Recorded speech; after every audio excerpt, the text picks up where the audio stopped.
दिल्ली से 450 किलोमीटर दूर यहाँ लखनऊ में बैठ के हम देख रहे हैं कि तमाम पार्टियां, जिसमें खासकर बीजेपी जो है, भारतीय जनता पार्टी, यहाँ पे लॉ एंड ऑर्डर और तमाम अपने नए नए जुमलों के बेसिस पे चुनाव लड़ रही है।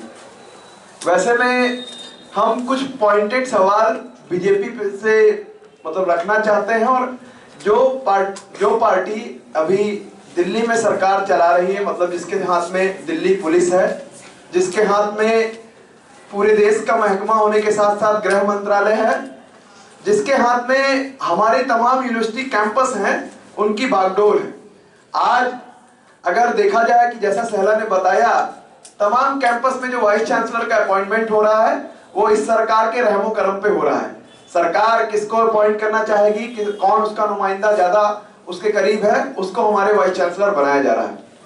आज पुलिस में, प्रशासन में उनकी सारी चीजें चलती हैं। और वैसे समय पे जब यहाँ पे बड़ी बड़ी बातें, बड़े बड़े बातों के छल्ले बनाए जा रहे हैं कि हम लॉ एंड ऑर्डर में ये कर देंगे, ये नए किले बना देंगे, इस तरह से यूपी का लॉ एंड ऑर्डर हो जाएगा, वैसे समय में हमारे कैंपस में एक डिप्राइव्ड सेक्शन से आने वाला लड़का जो बदायूं से उच्च शिक्षा के सपने देखकर आता है और जेएनयू ही नहीं, भारत के सबसे अच्छे कोर्स एमएससी बायोटेक्नोलॉजी में उसका एडमिशन होता है, उसको उसी सरकार के लोग, उसी सरकार के गुंडे लोग, अगर सही शब्दों में कहा जाए, उसी सरकार के द्वारा पाले गए गुंडे लोग, जो कि उसी सरकार की मतलब वाहवाही पे फलते फूलते हैं, वो इस मतलब संरक्षण में जीते हैं कि तुम चाहे जितना मारो, तुम्हारा ही दरोगा ऊपर बैठा हुआ है, हम तुमको बचा लेंगे।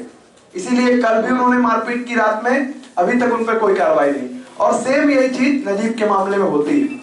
नजीब के साथ बुरी तरीके से मारपीट होती है। न केवल मारपीट होती है कि जैसा कि बीजेपी का रवैया रहा है इन सब मामलों में, तुरंत ही उसको कम्युनल रंग देने की कोशिश की जाती है और वो पूरा रंग देते देते अल्टीमेटली प्रशासन भी वही रंग में रंग जाता है और नजीब को मारने पीटने वालों को आज तक कोई सजा नहीं मिली। कोर्ट को एक एक चीज बतानी पड़ती, मतलब ये रवैया देखिए।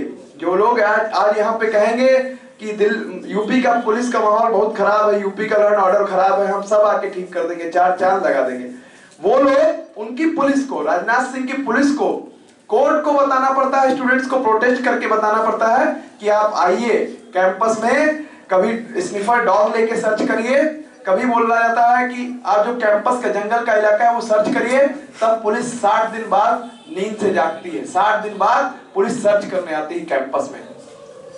आज 90 दिन बाद पुलिस को कोर्ट बोलता है कि भाई जो 9 लोग हैं, कल भी कोर्ट का आया है, सब दिल्ली के अखबारों में काफी कुछ निकला है, जो 9 लोग हैं, जो संदिग्ध लोग हैं, एबीवीपी के मेंबर हैं, आप इसलिए उनको एबीवीपी के मेंबर की तरह ट्रीट मत करिए कि वो सरकार के पार्ट हैं।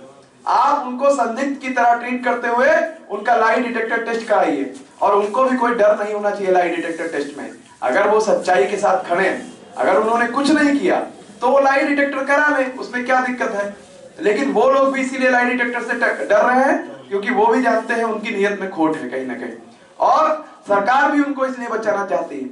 अभी के लास्ट हियरिंग में उनके लिए एक सिटिंग पे 20 लाख रुपए लेने वाला वकील कर दिया गया। ना जाने कहां से ऐसा वकील टपक आता है जो अरुण जेटली जी के और भाजपा के टॉप क्लास लीडर्स का केस लड़ता है, लेकिन वो छोटे छोटे जो एक्टिविस्ट हैं, मतलब जो एबीवीपी के मेंबर्स हैं, उनके लिए वो वकील खड़ा कर दिया था। इसमें सीधा सीधा सत्ता के संरक्षण का मामला है। आप देखते हैं यूपी में भी आपने देखा है कि किस तरह से गुंडों को तमाम पार्टियों द्वारा संरक्षण दिया जाता है। बीजेपी ये चीज अपने हर कैंपसों में एबीवीपी के द्वारा और अपने द्वारा बिठाए गए बीसीओ के द्वारा करा रही है, और उसका मकसद साफ है। जो दलित वर्ग से आने वाले लोग हैं, जो अल्पसंख्यक वर्ग से आने वाले लोग हैं, जो लोग आदिवासी हैं, जो लोग एक जिनकी पहली पीढ़ी पढ़ने आ रही है कैंपसों में, वो लोग पढ़ने ना पाए, उनको इस तरह से प्रताड़ित किया जाए, इस तरह से एक्सप्लॉइट किया जाए कि उनके लिए जो भी पढ़ाई का स्पेस बना है वो खत्म हो जाए। और आज दिल्ली में यही कोशिश की जा रही है। जब 450 किलोमीटर दूर बैठ के हम लोग तमाम चीजें पर कोशिश कर रहे हैं समझने की, इस चुनाव के बाद, इलेक्शन के बाद शिक्षा ऐसी हो जाएगी, शिक्षा वैसी हो जाएगी, तो दिल्ली में आज हमारे लिए सवाल है कि हमारे जैसे कैंपस, जेएनयू जैसे कैंपस में, जहां हम लोग कहते हैं कि हर कोई सुरक्षित है, जहां हम लोग कहते हैं कि लड़कियां भी 2-3 बजे रात को घूमती रहती हैं सुरक्षित है, वहां पे क्या एक वंचित तबके से आने वाला लड़का जो टॉप क्लास कोर्स में एडमिशन पाता है, क्या वो सुरक्षित रह पाएगा अगर एबीपी के लोगों को इस तरह से छूट मिलती रही, सरकार की सह मिलती रही? तो ये 2-3 हम लोगों के सवाल हैं। और जब उत्तर प्रदेश चुनाव हो रहा है, जैसा कि सहरा ने कहा, ये चुनाव होने की बात नहीं है, ना ही कोई चुनावी मुद्दा है, लेकिन जब चुनाव में लोग बड़ी बड़ी बातें करते हैं तो हम लोग उनको धरती पर उतारने की कोशिश कर रहे हैं कि भाई साहब, आप चुनाव हो रहा है तो आप जमीन से 2 फुट ऊपर जो होकर चल रहे हैं, थोड़ा बताइए कि नजीब पर आपका क्या मामला है, नजीब के मामले में आप क्या कहना चाहते हैं? रोहित वेमुला का मामला आप टालते गए, आप कभी उसको सर्टिफिकेट नकली बनवाए, कभी उसका असली सर्टिफिकेट निकलवाए और तमाम चीजें करते रहे। नजीब के मामले में भी आप यही कर रहे हैं।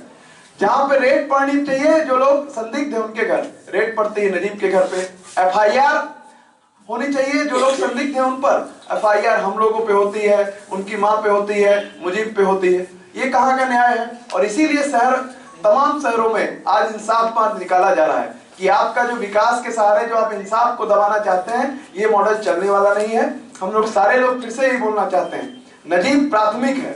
अगर आप नजीब को एक नाम नहीं बचा है, कैंपसों में पढ़ने वाले जो वंचित तबके के लोग हैं, वो कैंपसों में पढ़ने वाले स्टूडेंट क्या एबीवीपी के सामने, भाजपा समर्थित गुंडों के सामने सुरक्षित रह पाएंगे?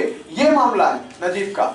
आज चाहे वो लखनऊ विश्वविद्यालय में कोई मामला हो, चाहे वो जाबिर के साथ जो घटना घटी हो, चाहे वो बीएचयू में मामला हो, चाहे वो किसी लड़की के साथ होने वाली घटना हो जो एबीवीपी के लोग करते रहते हैं दिल्ली यूनिवर्सिटी में, ये तमाम मामले एक दूसरे से जुड़े हुए हैं।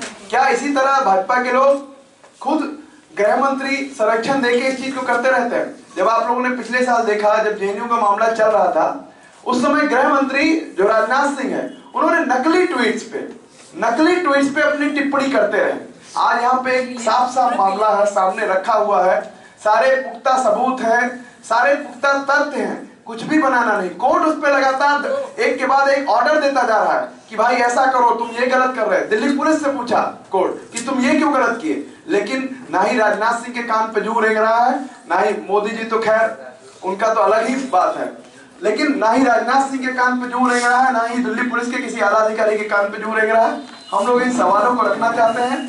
कल जो लखनऊ में मार्च है, उसमें मेन सवाल यही रहेगा, मुख्य मुद्दा यही रहेगा कि नजीब की वापसी हम लोग चाहते हैं, सही सलामत वापसी होनी चाहिए, क्योंकि अल्टीमेटली ये मामला कैंपसों में स्टूडेंट्स की सुरक्षा से जुड़ा हुआ है। और साथ ही साथ नजीब के मामले में न्याय मिलना बहुत जरूरी है। एबीवीपी के लोग जो गुंडे लोग हैं, उनको पनिशमेंट मिलना बहुत जरूरी है। शुक्रिया। जो भी आपके सवाल हो वो रखिएगा।